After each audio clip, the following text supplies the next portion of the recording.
Dear students, आज हम पढ़ेंगे एक्स्ट्रा एम्ब्रियोनिक मेम्ब्रेन्स के बारे में या अतिरिक्त भ्रूणीय झिल्लियाँ।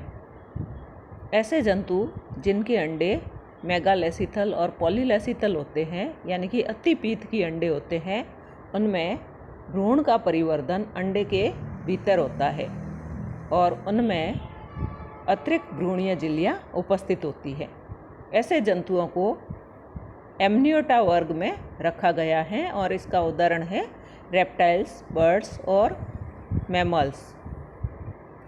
इनमें ब्लास्टोडर्म डिस्क के रूप में उपस्थित होती है, जिसमें दो रीजन्स होते हैं, एक ट्रांसपेरेंट रीजन होता है और एक नॉन ट्रांसपेरेंट रीजन होता है।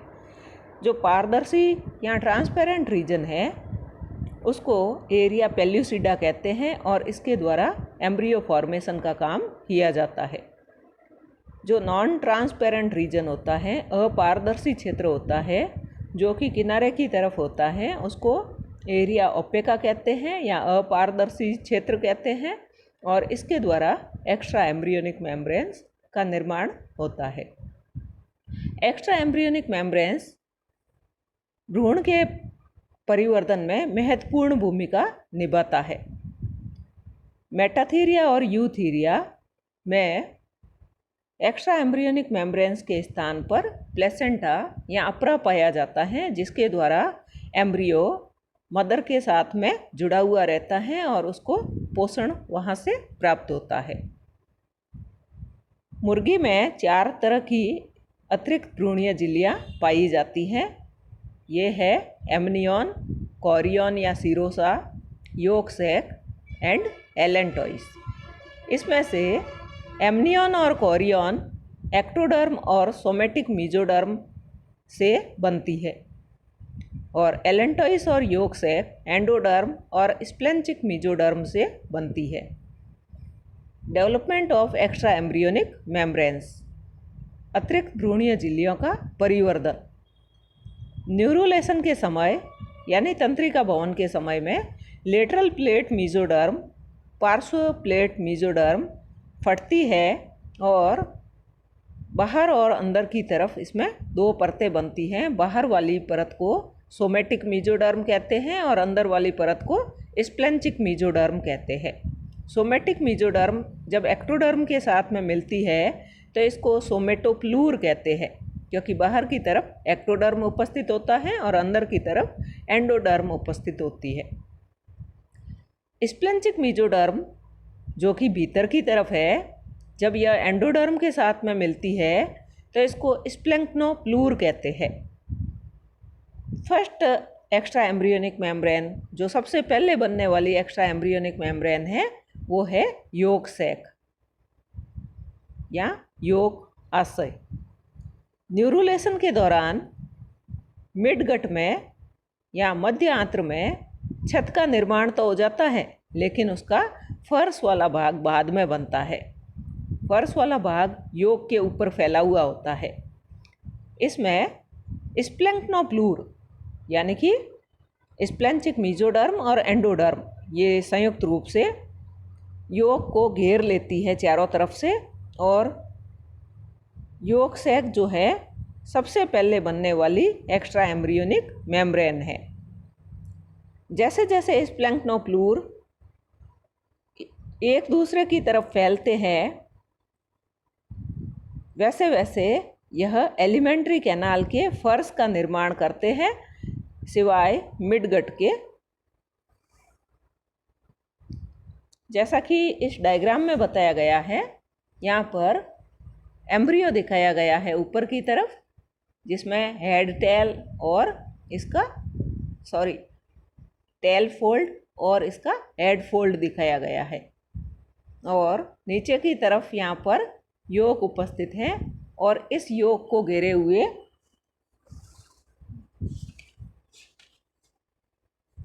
अंदर की तरफ जो है स्प्लेंक्नोप्लूर है और इसके बाहर की तरफ एक्स्ट्रा एम्ब्रियोनिक सीलोम उपस्थित है और सबसे बाहर की तरफ जो है एक्स्ट्रा एम्ब्रियोनिक सोमेटोप्लूर है। तो बाहर की तरफ सोमेटोप्लूर है, अंदर की तरफ स्प्लेंक्नोप्लूर है और इनके बीच में सीलोम उपस्थित है।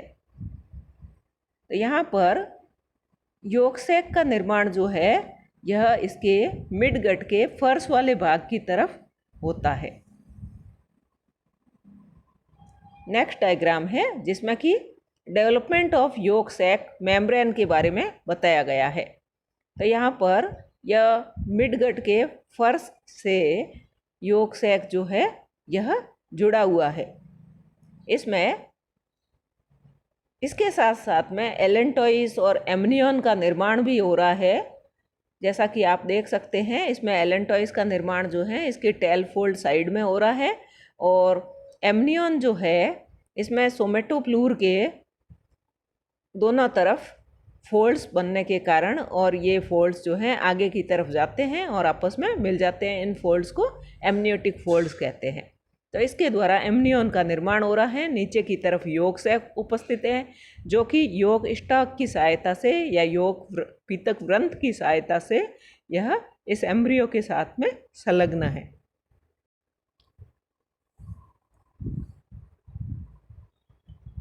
तो हम पढ़ रहे थे योगसैक के बारे में।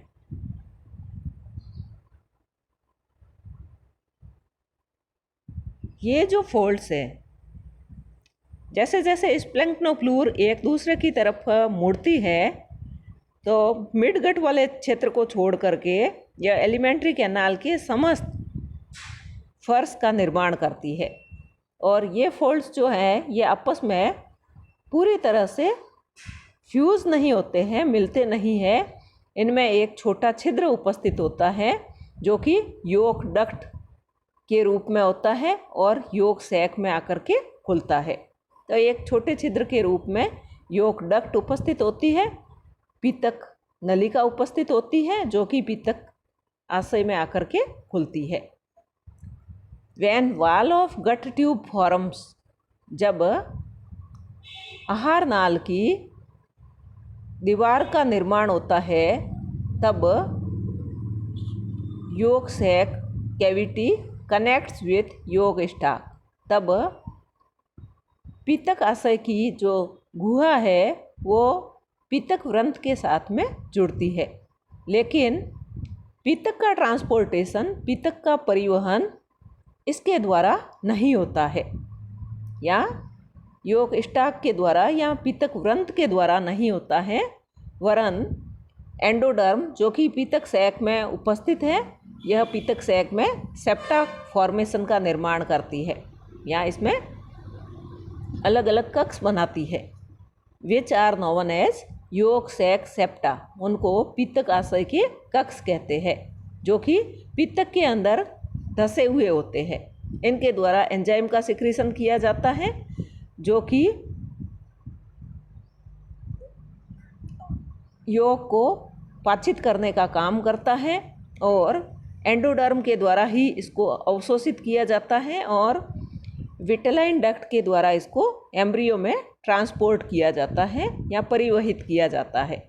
तो यहाँ पर हमने देखा कि पीतक आशय जो कि पीतक ग्रंथ की सहायता से भ्रूण के साथ में जुड़ा हुआ है, इसका कार्य योग परिवहन का नहीं है, बल्कि योग परिवहन का कार्य एंडोडर्म के द्वारा किया जाता है।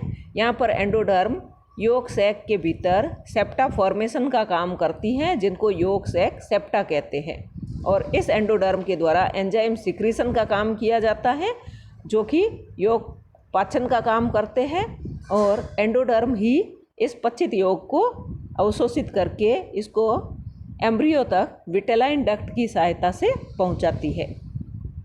इसी समय अम्फेलोमिजेंट्रिक ब्लड वेसल्स जो है योगसैक में यह डेवलप हो जाती है या बन जाती है।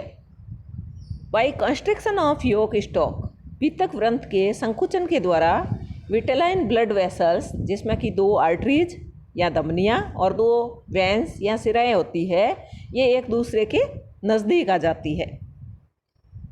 Digested food stored in left and right vitelline when, जो पचित भोजन है उसको लेफ्ट और राइट विटेलाइन वेन के अंदर, विटेलाइन सिरा के अंदर स्टोर किया जाता है या संग्रहित किया जाता है। These both veins opens in unpaired ductus venosus. तो ये दोनों के दोनों वेन्स जो हैं, सिराएँ, यह अयुग्मित डक्टस विनोसस में आकर के खुलती है, विच opens in sinus venosus of heart in the end, जो कि अंत में हृदय के साइनस विनोसस में आकर के खुलती है। पूरा का पूरा योग जो है वो भ्रूण परिवर्धन के समय अवशोषित कर लिया जाता है और हैचिंग से पहले यानी कि स्फोटन से पहले योग सैक को अवशोषित कर लिया जाता है एलिमेंट्री कैनाल की कैविटी के अंदर, और एलिमेंट्री कैनाल की वाल जो है वो इसके बाद में बंद हो जाती है। नेक्स्ट है development of amnion and Korean. जैसा कि अभी मैंने आपको बताया था कि एमनियन और कोरियन, इन दोनों का निर्माण जो है एक साथ साथ में होता है। इसमें ये दोनों के दोनों झिल्लियाँ जो हैं एक्स्ट्रा एम्ब्रियोनिक मेम्ब्रेन्स जो है एक साथ में बनती हैं और इनका निर्माण सोमेटोप्लूर की सहायता से होता है। इंक्यूबेशन के 30 घंटे के बाद में सोमेटोप्लूर जो है यह संपूर्ण भ्रूण को दोहरे वलन के रूप में कवर कर लेती हैं और ये मेम्ब्रेन्स पहले हेड फोल्ड बनाती हैं, जिनको एमनियोटिक हेड फोल्ड कहते हैं। यह शीर्ष वाले भाग में वलन का निर्माण करती है, जिनको कि शुरुआत में एमनियोटिक हेड फोल्ड्स कहते हैं। जैसा कि पीछे के डायग्राम में दिखाया हुआ था,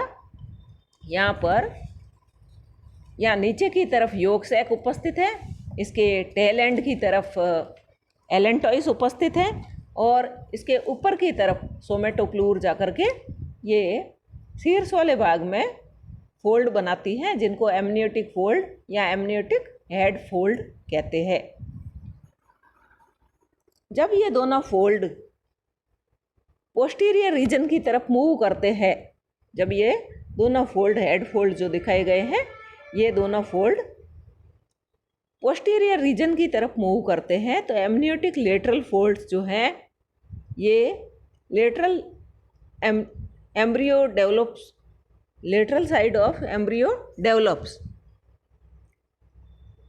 इसी प्रकार से कॉडल एमनियोटिक फोल्ड भी परिवर्तित होता है और सारे के सारे फोल्ड जो है, सारे के सारे वलन जो हैं वो एम्ब्रियो के चारों तरफ फैल जाते हैं और आपस में मिल जाते हैं। जहाँ पर ये मिलते हैं उस स्थान को, उस कनेक्टिंग साइट को सीरो एमनियोटिक कनेक्शन कहते हैं। तो यहाँ पर हम पढ़ रहे थे कि सोमेटोप्लूर जो है वो दोहरे वलन के रूप में परिवर्तित होता है और इसके शीर्ष भाग में जाकर के यह फोल्ड्स बनाता है, जिनको एमनियोटिक हेड फोल्ड्स कहते हैं, और ये फोल्ड्स ऊपर की तरफ और वृद्धि करते हैं और अंत में ये फोल्ड जो है वो आपस में आकर के मिल जाते हैं। जहाँ पर ये मिलते हैं उनको सीरो एमनियोटिक कनेक्शन कहते हैं। वहाँ पर एक साइन या एक चिन्ह उपस्थित होता है जिसको सीरो एमनियोटिक रेफे कहते हैं। यहाँ पर सीरो एमनियोटिक कनेक्शन के स्थान पर दो, इनके आपस में मिलने से, इनके कनेक्शन के कारण दो कैविटीज़ बन जाती है और दो मेम्ब्रेन्स बन जाती है, दो झिल्लियाँ बन जाती है। अंदर वाली को एमनियन कहते हैं और इसकी कैविटी को एमनियोटिक कैविटी कहते हैं, और बाहर वाली को कोरियन कहते हैं और इसकी कैविटी को कोरियनिक कैविटी कहते हैं। जैसा कि इस डायग्राम में दिख रहा है आपको, ये अंदर वाली झिल्ली जो कि भ्रूण को घेरे हुए है, इस झिल्ली को एमनियन कहते हैं और इसकी कैविटी को एमनियोटिक कैविटी कहते हैं। बाहर वाली झिल्ली जो कि इस पूरे भ्रूण को घेरे हुए है, जो कि योग सैक और इस पूरे भ्रूण को घेरे हुए हैं, इसको कोरियन कहते हैं।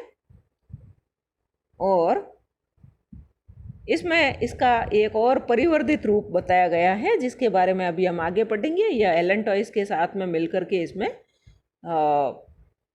रक्त परिवहन का या परिवहन का कार्य करती है।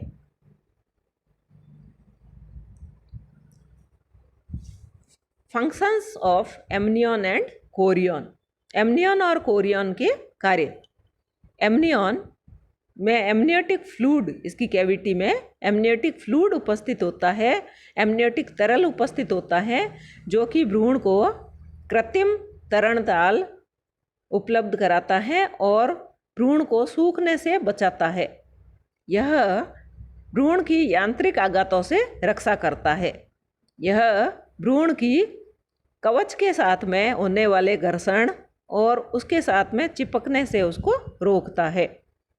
एमनियोटिक फ्लूइड में कॉन्ट्रैक्शन या संकुचन की लहरें उत्पन्न होती है, जो कि भ्रूण में सतत परिवहन को बनाता है।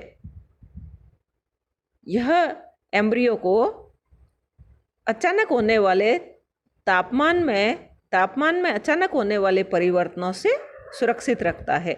कोरियन और एलेंटॉइस ये रेस्पिरेटरी ऑर्गन की तरह कार्य करते हैं।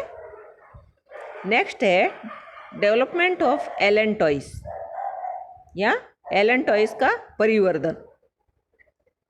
इंक्यूबेशन के तीसरे दिन एक थैलेनुमा अतिवर्धी, जो कि इसके वेंट्रल सरफेस ऑफ पोस्टीरियर गट, इसकी पश्च आंत्र के अधर सतह से निकलती है और यह स्प्लैंक्टोफ्लूर की सहायता से बनती है। इसको एलेंटॉइस कहते हैं। यह अस्थायी उत्सर्जी अंग की तरह कार्य करती है, जैसा कि इस चित्र में दिखाया गया है। इसके एम्ब्रियो के टेल एंड से एक थैलेनुमा संरचना निकली हुई है, जिसको एलेंटॉइस कहते हैं। ऊपर की तरफ एमनियोटिक कैविटी है, एमनियन उपस्थित है और कोरियोनिक कैविटी उपस्थित है और कोरियन उपस्थित है। बाहर की तरफ, नीचे की तरफ इसमें योक सैक उपस्थित है। तो यह टेम्परेरी एक्सक्रीटरी ऑर्गन की तरह कार्य करती है। It attaches to posterior gut by a stalk which is called allantoic stalk. तो यह एलेंटोइक स्टॉक की सहायता से पश्च आहार नाल के साथ में जुड़ी हुई रहती है।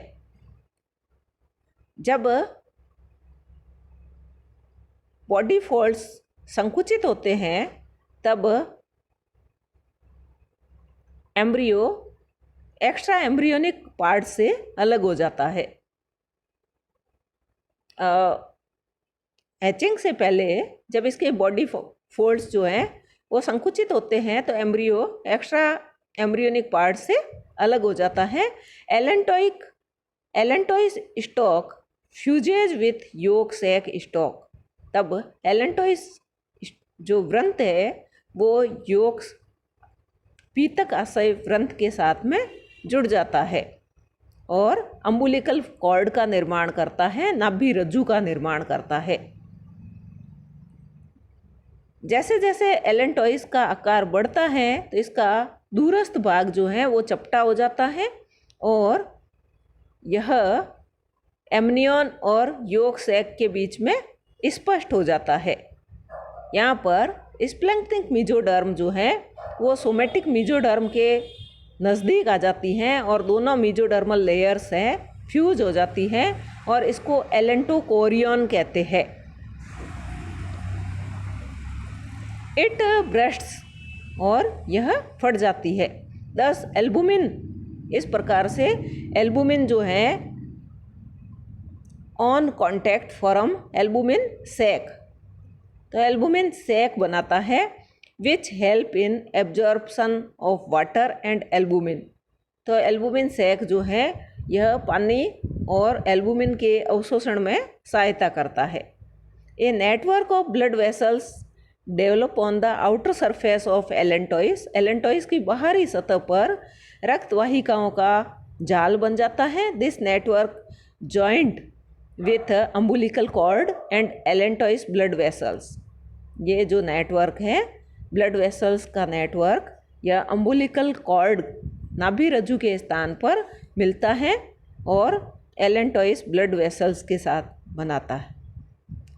This chorio allantoic transportation open up to the hatching.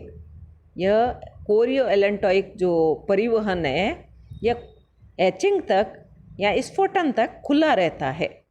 उसके बाद में नाभि रज्जु जो है, अम्बुलिकल डक्ट्स जो हैं वो बंद हो जाती हैं और एलेंटोइस सूख जाता है और चिक से अलग हो जाता है।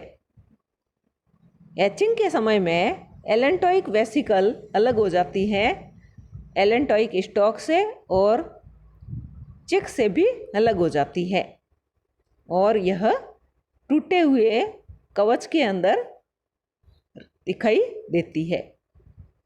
फिर है फंक्शंस ऑफ एलेंटोइस।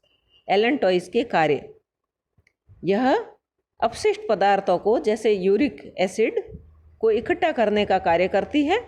तो इस प्रकार से यह यूरिनरी ब्लैडर या मूत्राशय का कार्य करती है।